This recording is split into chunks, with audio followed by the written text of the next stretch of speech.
Gun Shalom Akim. We give all praise, honor, and glory to Yahawah, Bahasham, Yahawashi, Bahasham, Rawchaa, Qadash. Double honors to the other apostles of great Millstone who teach and rule well. And Shalom to the sincere Akim, spreading truth and sincerity. Shalom. This video I want to talk about that the people should keep their eyes on the prophets. And the reason I'm saying that is because, as it says in Amos chapter 3 and 7, surely the Lord Yahawah will do nothing, but he revealed his secrets unto his servants the prophets. So everything that happens upon this earth is according to the will of the Heavenly Father, whose name is Yahawah. And people might say that we don't live in biblical times no more, but in fact, everything that was written in the scriptures, the past, the present, and the future, has either come to pass, is coming to pass as we speak, or will come to pass in the future. And it's to serve as the prophets of Yahawah, Bahasham, Yahawashi that declare these things, out in the open upon the earth, on the streets, the highways and byways, but also, on the videos and the modern day epistles that we publish on the internet. You see, this is Hebrews chapter 1 and verse 1. The Most High, who at sundry times and in diverse manners spake in time past unto the fathers by the prophets, hath in these last days spoken unto us by his Son, whom he hath appointed heir of all things, by whom also he made the worlds. So, back in ancient times, the Most High sent out his servants, the prophets, to declare certain things unto the people. At a certain moment, he sent forth his son Yahawashi, to bring forth the light upon the earth, which is the gospel that's being taught, starting off with the other apostle GMS on down, in which we're going into the history, the prophecies, but also the spiritual aspects of the scriptures, But the point that I want to make in this video is that you have to keep your eyes on the prophets because they're the ones that can enlighten you concerning what's going on upon the earth right now. This is Isaiah chapter 42 and verse 9. Behold, the former things are come to pass, and new things do I declare. Before they spring forth, I tell you of them. This is talking about the prophecies. They were written in the scriptures. Some have come to pass, but the Most also says that before certain other prophecies would come to pass, he would already, let his servants, the prophets, speak about those things, before they would come to pass. And what we see right now happening, for instance, with Russia and Ukraine, is something that's also being mentioned in the scriptures. If we go to the book of Matthew, because there it says that before the second coming of Yahawashi, we would hear about wars and rumors of wars.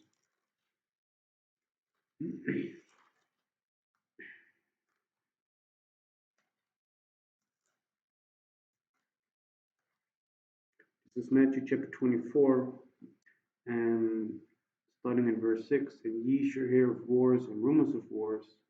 See that ye be not troubled, for all these things must come to pass, but the end is not yet.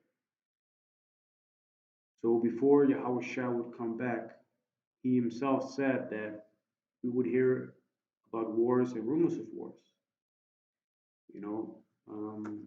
As a matter of fact, prior to going into this lesson, I received a notification from one of the news outlets that I use, which is endtimeheadlines.org, and one of the news articles it says Boris Johnson warns Russia planning largest war in Europe since 1945. Russian tanks move in. NATO raises readiness level for tens of thousands of troops. So, through the Spirit, we also understand that the war or whatever's going on between Russia and Ukraine is not going to end up, being the Third World War.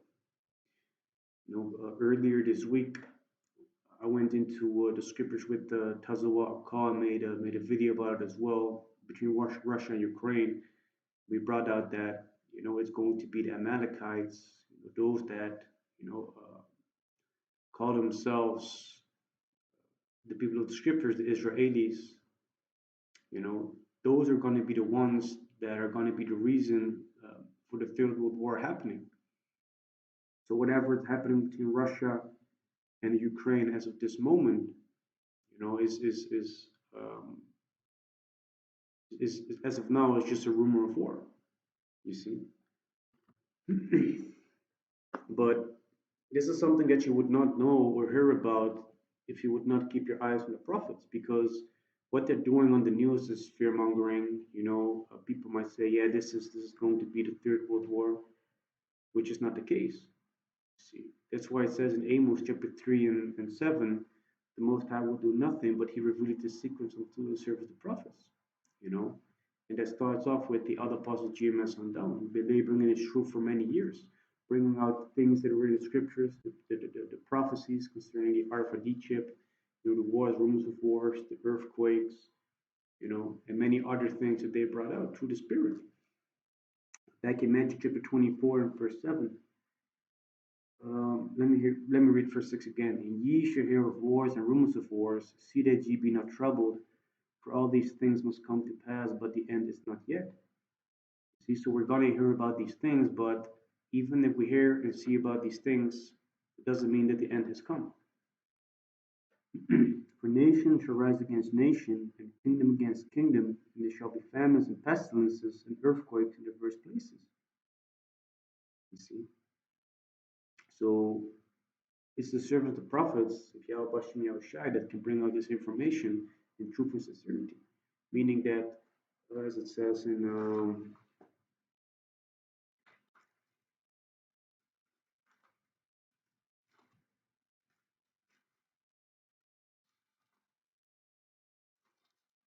where is it?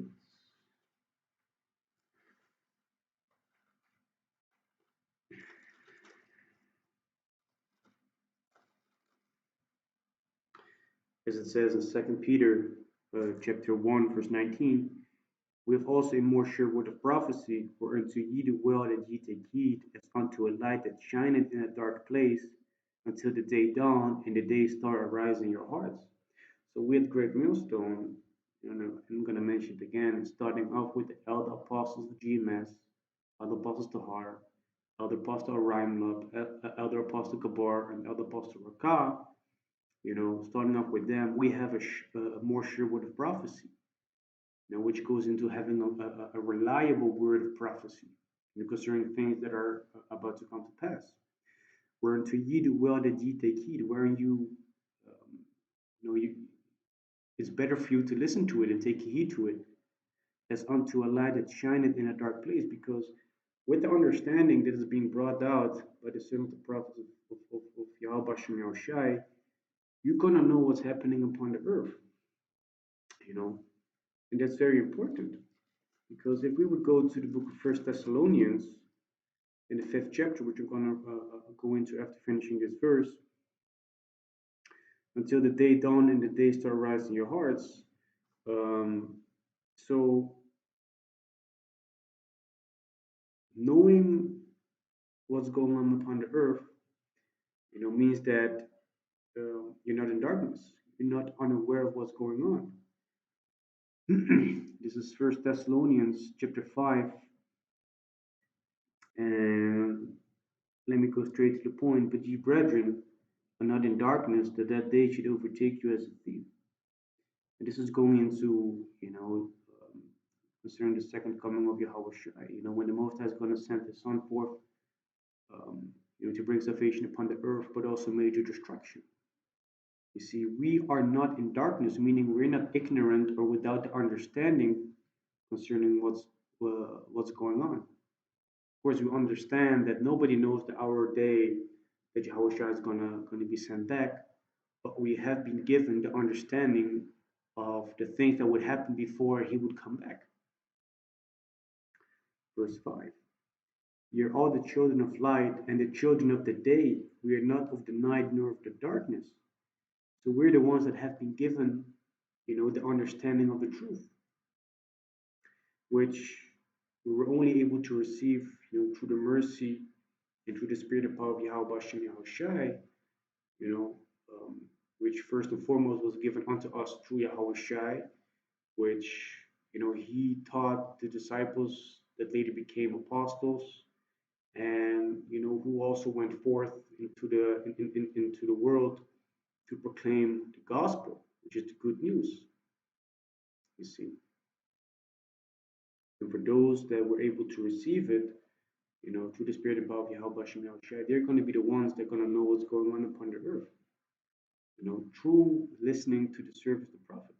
So therefore, the title of this lesson is Keep Your Eyes on the Prophets. Why? Because they bring out the information that's necessary for you to know what's going on. How to um, behave yourself wisely in these latter days. You see,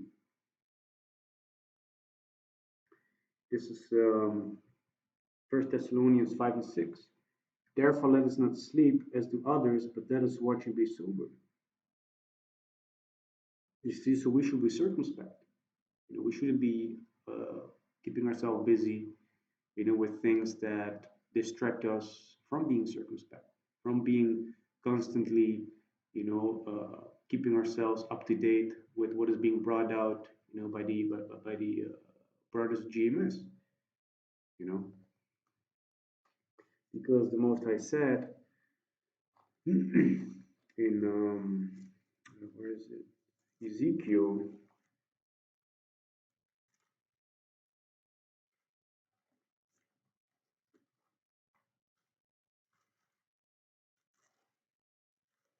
How he, how the Most High has set up watchmen.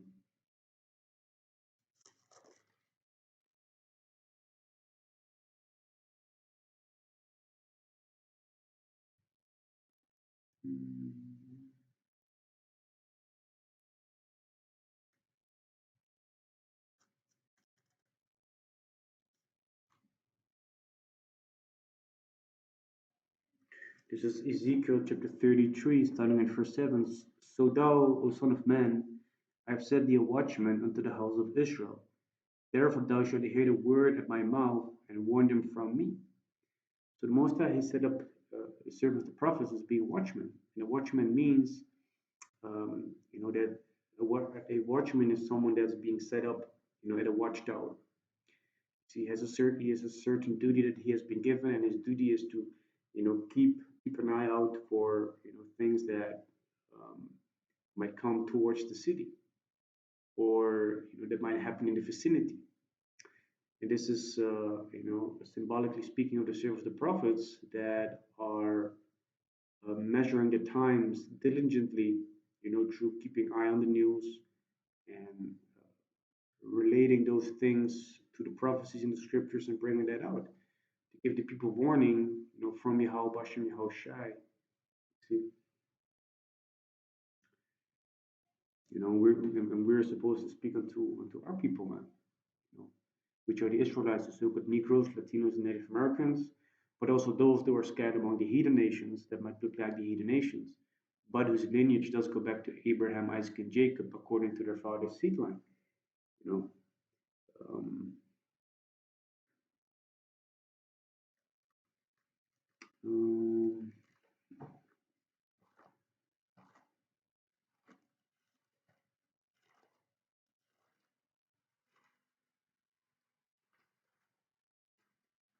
this is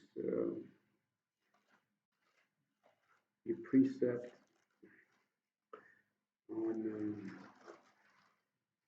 what I just mentioned. This is 2nd Esdras chapter 15 and verse 1. Behold, speak thou in the ears of my people the words of prophecy, which I will put in their mouth, said the Lord Yahuwah.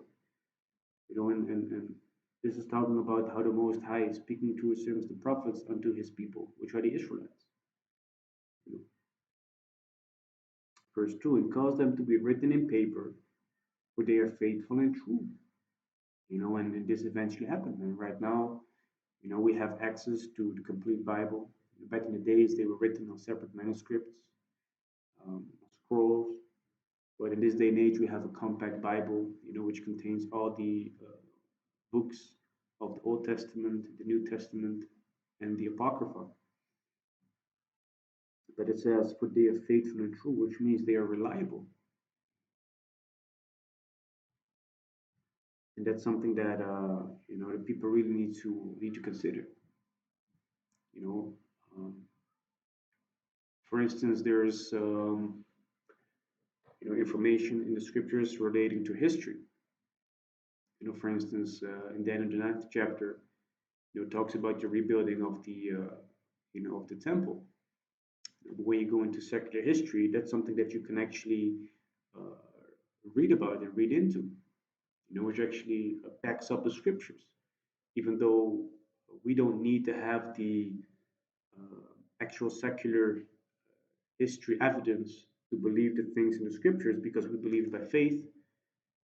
But there might be people that really need to have that as a verification. So you look at who was it? Thomas. You know, he was someone that didn't have a lot of faith, so he asked for signs. Whether it was Yahawashi indeed. So going back to Second Esdras, but in this case the 9th chapter in verse 1, it says, "He answered me then and said, measure thou the time diligently in itself, and when thou seest part of the signs pass which I have told thee before, then shalt thou understand that it is the very same time wherein the highest will begin to visit the world which he made." And this is what we are doing as service to prophets. We are watching the news, like I mentioned. We're filtering through the scriptures and we bring out that information. You see, verse 2 says, "Then shalt thou understand." When we see that those things that were spoken about in the scriptures coming to pass, because the Most High gave certain signs, tokens, that we will be able to see, to verify the time that we will be in. That it is the very same time wherein the highest will begin to visit the world which he made. And through whom is he proclaiming that knowledge, wisdom, and understanding? Through his servants, the prophets.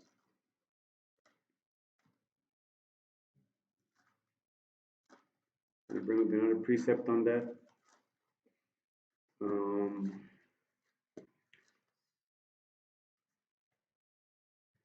Jeremiah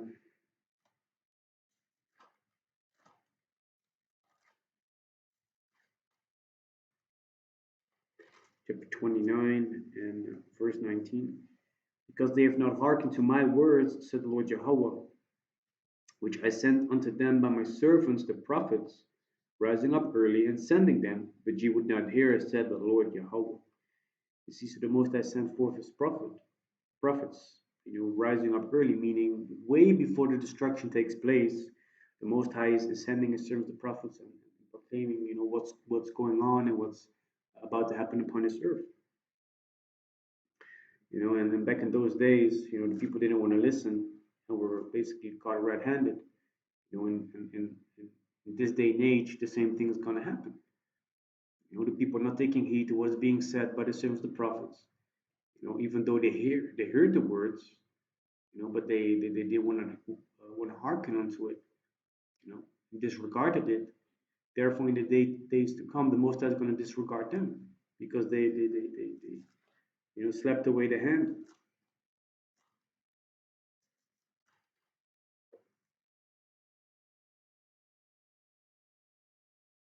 This is Proverbs chapter 1 verse 24. "Because I have called and ye refused, I have stretched out my hand and no man regarded." The Most High stretching forth out his hand through his servants the prophets. "But ye have set not all my counsel, and would none of my reproof." So when the servants the prophets proclaimed the words of Yahawah, they don't want to listen. but also will laugh at your calamity, or will mock where your fear cometh. So when the destruction cometh upon someone, you know, and they're in great distress concerning times that they are about to come, you know, we the servants, the prophets, are going to be laughing at those people. When your prayer cometh as desolation, and your destruction cometh as a whirlwind, when distress and anguish cometh upon you, then shall they call upon me, but I will not answer. They shall seek me early, but they shall not find me. So when all these things are coming to pass, and the people realize, what the servants of the prophets have been saying, and realize that what we've been saying is the truth, that eventually came to pass, then they want to come back and listen and call upon the names of the Heavenly Father and His beloved Son.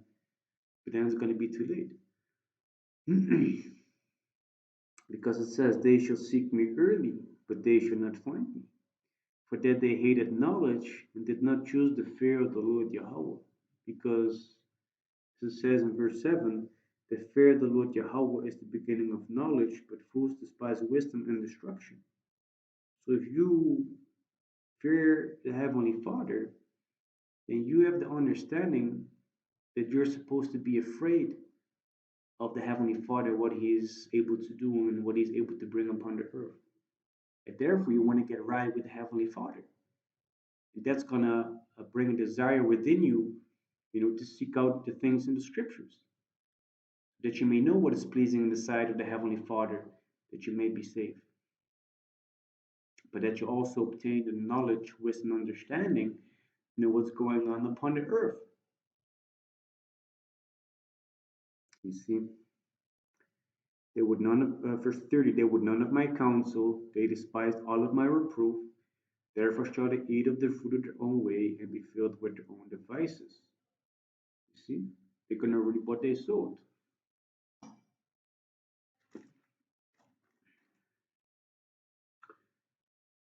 So yeah,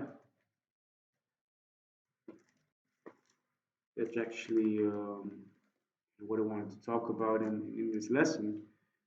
Is that you really should keep your eyes on the prophets, man. Starting off with the other apostles, GMS on down, who have been labeling this truth for many years, bringing out the prophetic visions, you know, the mysteries and the secrets, that were hidden from many, but are being brought forth, through those men, that the people may be warned, marked, you know, um, marked whether for destruction or salvation, might receive the word, coming to the fold, and themselves start to be teachers as well, and while they're acquiring the knowledge, wisdom, understanding of Bahasham, Yahawashi, also being able to teach themselves, bring forth fruit, you know. So in order for the people to understand what's going on, you should really keep your eyes on the prophets, because the time is also coming, that the Most High is going to take it away. And I have a couple of scriptures on that as well.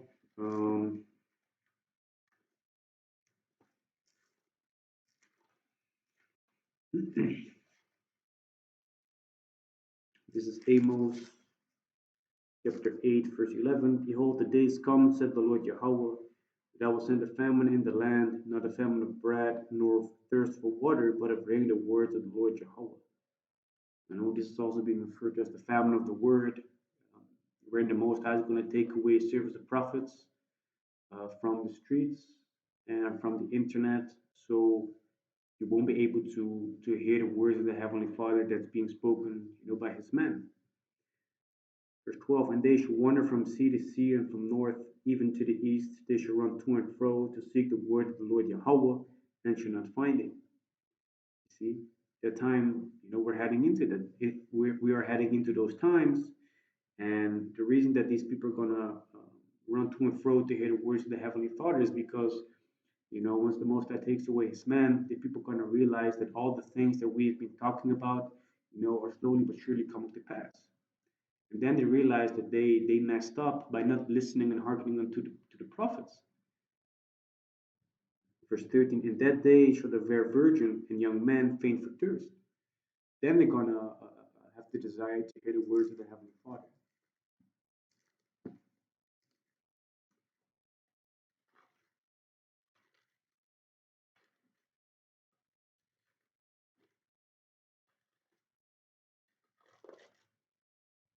This is 2nd Ezra chapter 5 and verse 1.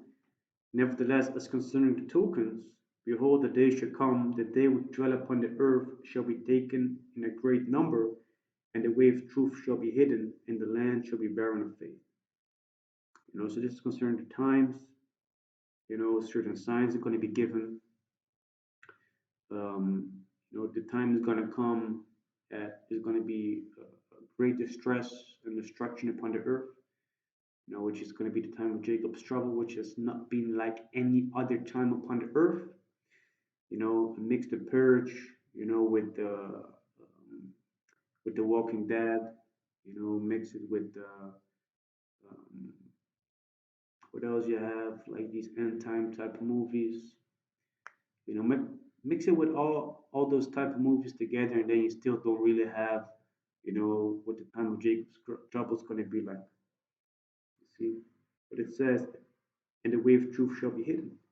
So the Most High is going to take away, His words that were spoken by the servants of prophets, and the land shall be barren of faith. See, and the reason because of that is because um,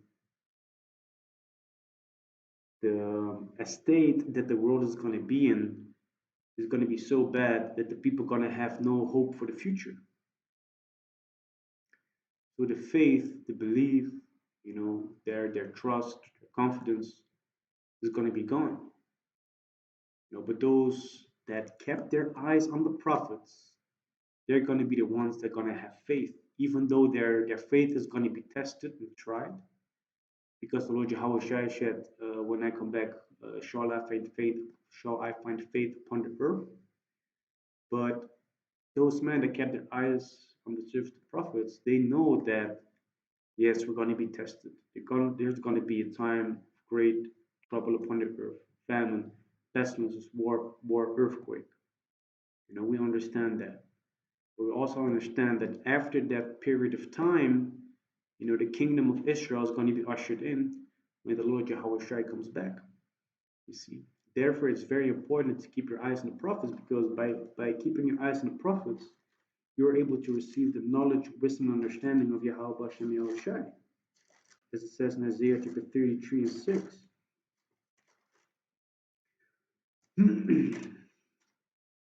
It's Isaiah chapter 33 and verse 6. And the wisdom and knowledge shall be the stability of thy times and strength of salvation. The fear of the Lord Yahawah is his treasure. You see? So let's start off with the fear of the Lord Yahawah is his treasure. Because the beginning of knowledge, comes by fearing the Heavenly Father. And the knowledge of the scriptures, the wisdom, is more precious than rubies, gold, precious stones, onyx. You see, so having this is worth a great deal. It's worth more than having a Ferrari, Lamborghini, an expensive, couple of billion villa. Because the things that the Most has laid up for his people, man, is gonna far exceed this current kingdom. But going back to Isaiah 33 and 6, it says, and wisdom and knowledge shall be the stability of thy times. Which to be stable means, to be calm, meaning what's going on. You're not moved by what's coming upon the earth. But it also says, if you go into that word stability, which is amanawa, which the root word is one, which goes back to faith. So it says, wisdom and knowledge shall be the faith of thy times. Because through the wisdom, knowledge, and understanding, you're going to have the understanding that, yeah, the Most is going to bring calamity upon the earth, but he's going to take care of me. Why? Because throughout the scriptures, we can read that all his servants, the prophets, were taken care of. You know, every time that, the men of Yahuwah Yahushua were in distress, were having a hard time, the Most High delivered them out of the situation. He always took care of them. You see, so that wisdom and knowledge, is going to bring faith and strength of salvation. So through having the wisdom, knowledge, and understanding, that's going to be your strength of salvation to make it unto the bitter end. You know, but you're only able to acquire that if you keep your eyes on the prophets. You see. So Yar Tazah, this lesson was edifying, and I want to give all praise, honor, and glory to Yahawah, Bahasham, Yahawashi, Bahasham, Qadash. Double honors to the elder apostles of Great Millstone, who teach and rule well, and shalom to the sincere Akim, who furnish truth and sincerity. Shalom.